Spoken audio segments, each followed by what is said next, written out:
Here's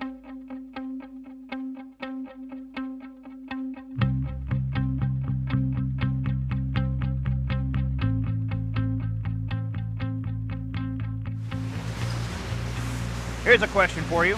Which is the more important part of a split system, the condensing unit or the indoor evaporator coil? Actually, it may be the same as asking whether the chicken or the egg is more important. But don't answer the question yet, because on today's Dare to Compare tour, we're taking a look at some exciting new developments in the world of evaporator coils and air handlers. And if coils and air handlers don't excite you, you've never been to the Dayton, Tennessee facility. I've even heard they have some real hound dogs here. Hopefully they won't be attracted to the aftershave that I used this morning. Joining me now is Ron Winger. Hi, Ron. How are you? Mark. Hey, good to see you. It's good to have you here today. Ron, I've told everyone that exciting things are happening here. Do you agree? Yes, sir. This is the place to make it happen. We're all about quality, cost, and delivery. We want to have the best value product for the marketplace. That sounds good. Let's go take a look. Okay. All right, Ron, where are you taking me now? We're coming into the clean room, and this is the place where we built the all-aluminum coil. Right. It's what's going to take the industry by storm. You can feel the air, right, the pressure. We pressurize the room to keep copper contaminants or steel contaminants from getting in on the aluminum. And the other thing is, when we get in here, we're going to have to put something on our feet because we've been walking around in the copper side. Right. We want to make sure we don't spread that around in there. Okay. So that's why it's called the clean room. That's why we call it the clean room. And you just let anybody walk in there? No, sir.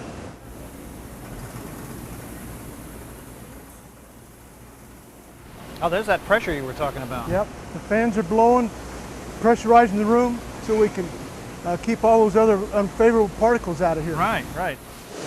Well, Mark, we've got to put on these covers to keep the copper that we've tracked around from the other part of the factory from coming into the clean room. Hey, wow, those are awfully big. Who you got working here, Sasquatch? That's what we put on the high lift when it comes from the copper side in here. When we have to work on lights or something like that, we put those on the wheels so we don't track back and forth. Right. All right, Ron, well, here we are in the heart of the clean room, so tell me all about it. Of course, the whole process starts with a hairpin. This is where the quality starts, it's making this hairpin. You've got to make sure that this hairpin is even on the end so that we can expand it and the ends come out right with the right flare. We also are critical on these overall measurements here. The operators check that hourly, and we check it off to make sure that we're not building a bunch of unusable hairpins. Hairpin benders, a couple of them are retrofitted with a stretch straightener, which helps make this tube even straighter so we can lace this aluminum tube into the aluminum fin. It's very galling if we don't have it just right. The tube is also a prelude so that it helps in expanding over the expander. Well, what about the expander? What do you do with the fines? Well, we've got special setups on the expander to make sure that those rods and bullets can go down in the tube and expand it out to the fin, but it does create some fines. And we've got a proprietary process that we have to remove the fines. Okay.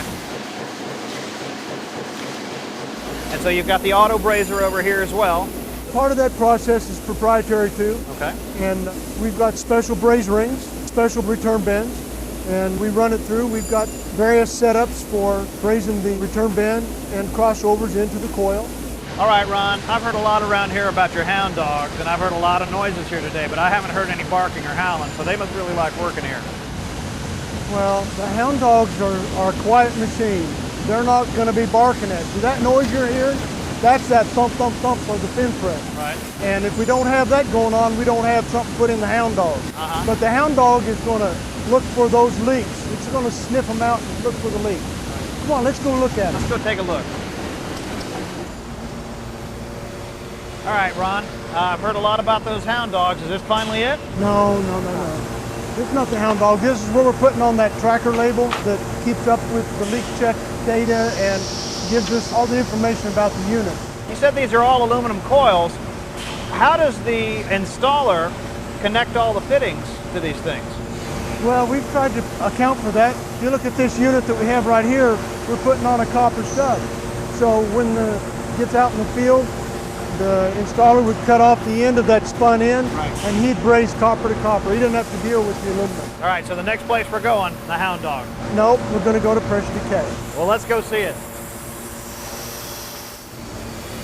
All right, and this is the gross leak check, right? That's So correct. tell me about that. In developing this coil, we developed all the braze joints and all the tubing to pass the refrigerant requirement, and that burst test is about 2,400 to 2,500 psi. wow.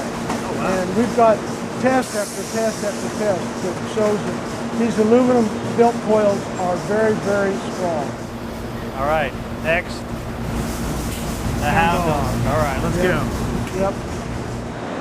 Now, Mark, I know you can tell what this is. The Hound Dog. How can you tell? I don't know, it's tough. So tell me exactly what this test does. We're checking every joint at one time for a potential leak. And if it has a leak rate higher than half an ounce a year, 0.5 ounce a year, then it rejects. Half an ounce a year? Half an ounce. Wow, that is very, very impressive. That's very, very, very small. Well, yeah, it is. Ron, how can you top a tour like this?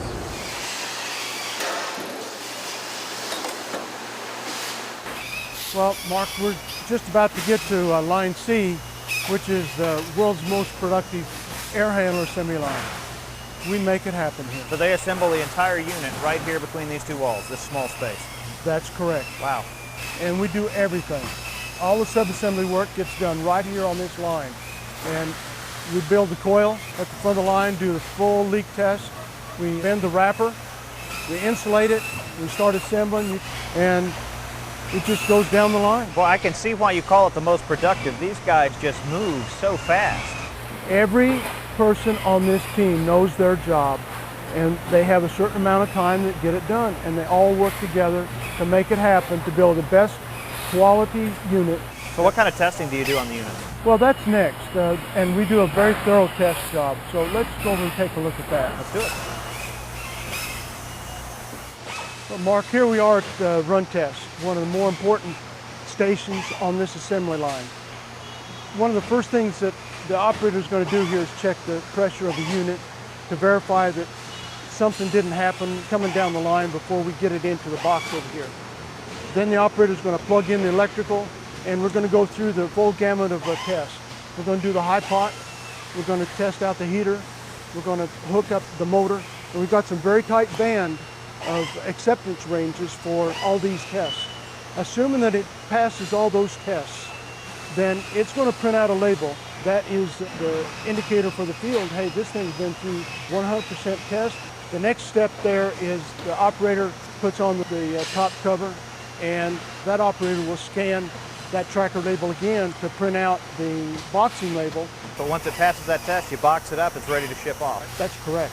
Hey Ron, I got to tell you, this really is the most productive line I've ever seen. Thanks so much for the tour. It was better than I imagined. Thanks for coming.